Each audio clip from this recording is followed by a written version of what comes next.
Hello everyone and welcome to another video. Today I'm going to talk about saddles and how I went from this one to this one and everything in between that I tried, and I will explain why and what was the process behind my choice.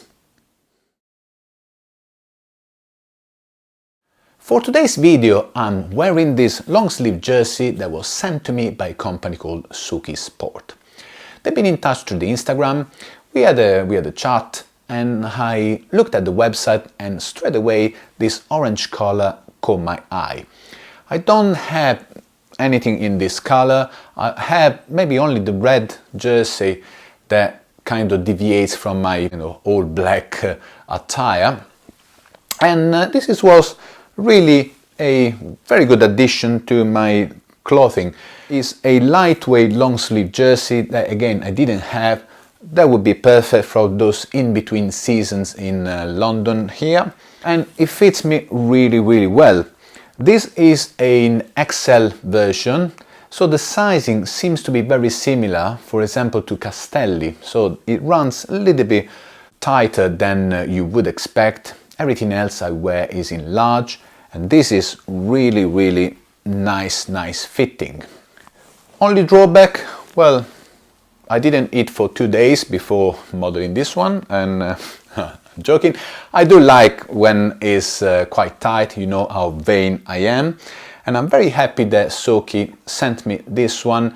I can't wait to wear it outside. We are experiencing the coldest days of the year so far. There's a storm from the north.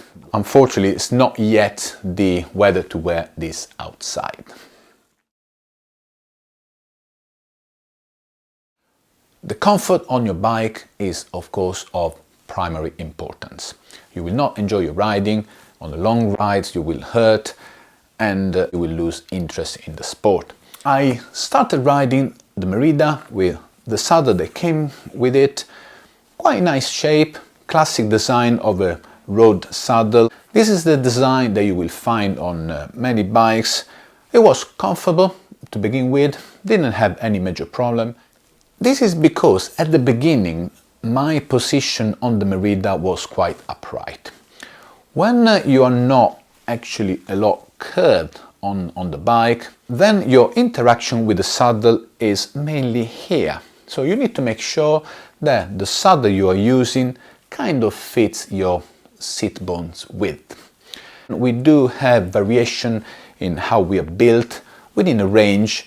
You will have, of course, slim individual with seat bones a bit more tight and broader individuals with slightly larger width. If you do have a saddle that is too narrow or too wide, you might end up with your seat bones coming on maybe a harder part of the saddle or coming too far away where you actually end up in not the best position.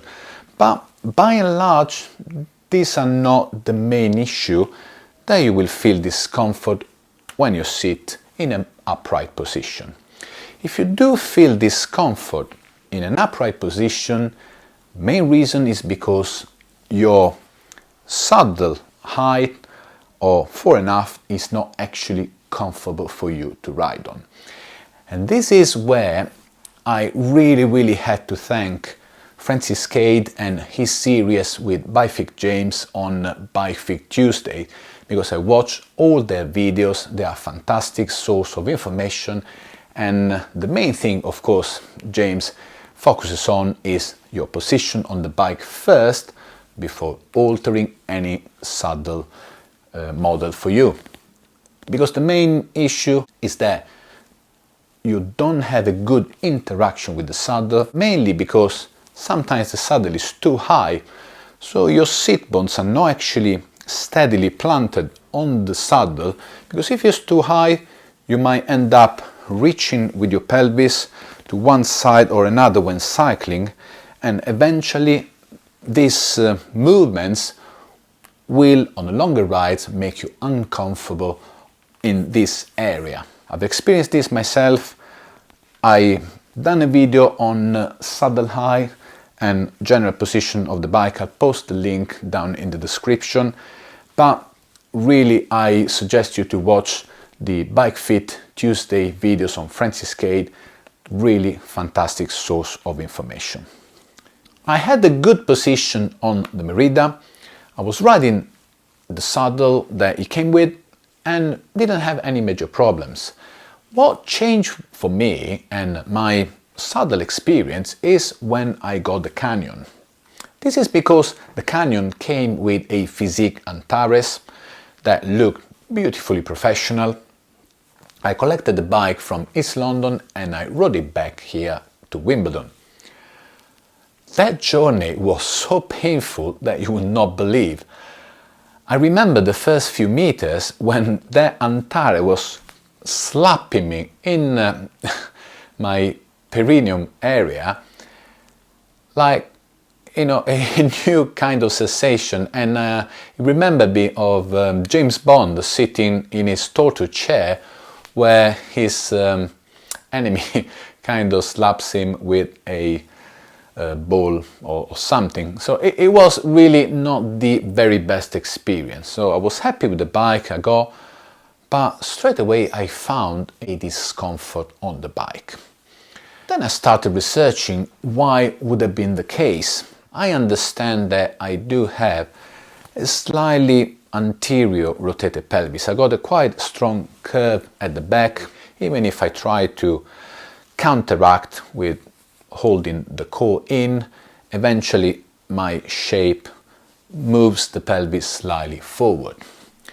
On the Antares that's got a really flat surface, I could not be comfortable because the second element of the saddle interaction is not just where you sit, is where your soft tissue ends up where you're actually in the position of the bike. And that's the main element that affected my enjoyment on the saddle and that started the process of finding the perfect saddle for my need. And again, if you look at the standard shape of the saddle, it's easy to understand that if you're actually moving forward on the saddle, then inevitably your soft tissue is going to land on the hard nose and this part. Something wasn't quite right. How the professionals that ride 4, 5 hours, 6 hours every day on a long tour could withstand that kind of pain? And then I had a bit of illumination. You can't really look at the professionals. These are individuals that have been riding on a bike from 5 or 6 years of age and they kept riding all along. Most of them, they will have a body that has adapted to the bike and they might not have a comparable position that you and me will be able to employ on the bike. Cycling really surprised me because it's the only sport where you can see athletes that they do have a kind of curved position on the back where they are performing the sport, where in every other sport you are always suggested to have a neutral back, especially when lifting, in order not to have kind of hunched stance. While in cycling, this curved back is kind of seen as a target, as the best flexibility that these athletes have. And I don't think it is. I think that is the consequence of the years and years and years that these professional riders have been riding the bike, that eventually they had adjusted their position to the riding. So it's not really functional for us to employ that kind of really extremely arched stance. A professional using all-style saddle or flat saddle like Physique, because it's very, very common in the pro peloton, because most of them, they have a pelvis that can sit straight in interaction, like if they were riding upright, then the upper body curves reaching down the bar. In this way, the soft tissue is not really pushed towards the saddle because they don't really rotate the pelvis, because they've been sitting upright and only the upper part moves and reach the bar. Now this position, it might be effective for them, but in my mind is something that can be achieved only after years on years of adaptation, and it's not a target that a normal rider should aim to. This understanding for me was kind of a bit of an awakening moment. I did realize that for me, having the ability to move the pelvis forward was essential for my good interaction with the saddle, and having a pressure relief important, because of course I could not really rotate the pelvis backward to avoid the pressure. I started looking into saddles that will allow this movement forward, triathlon saddles, time trial saddles, and I found out they did have a very similar design.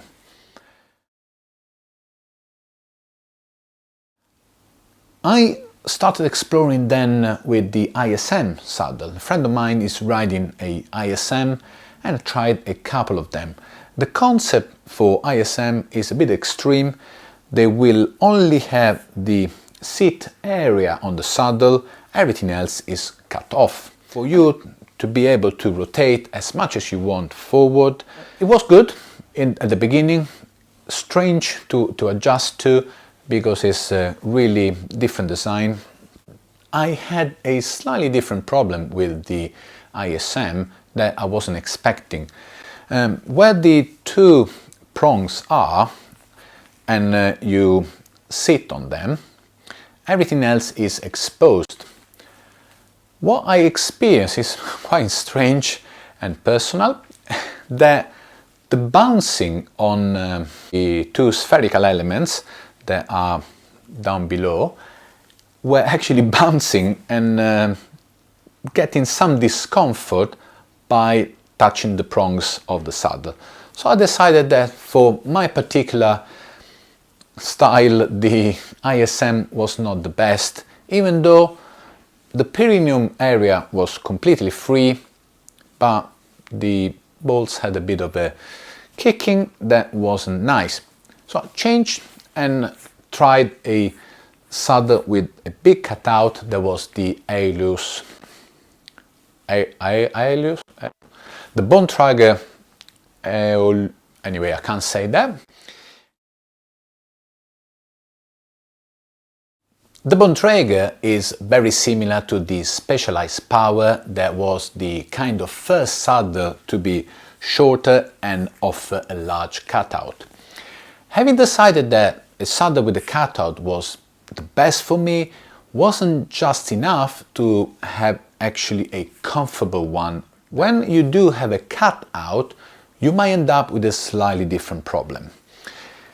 On a saddle with a pressure relief, you do still need to sit mainly on the seat part, then have the cutout to relieve the pressure on your perineum, but you don't have to actually push a lot of pressure on the cutout itself. If you think of the perineum area, it would be like a V shape where you have all the soft tissue in between your legs.